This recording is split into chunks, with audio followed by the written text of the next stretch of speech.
Hello everyone, I hope you are doing well. Today we'll talk about how to fix or how to solve the problem of AI score weekly on settings.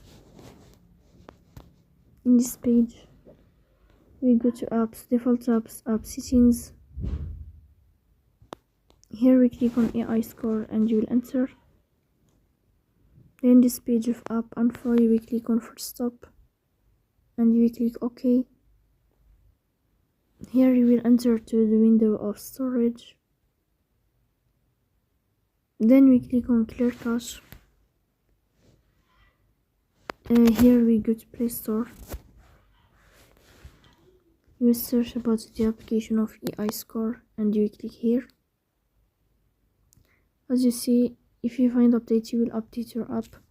So that's all. Don't forget to support us by like and subscribe. See you next time and thank you for your watching and your attention.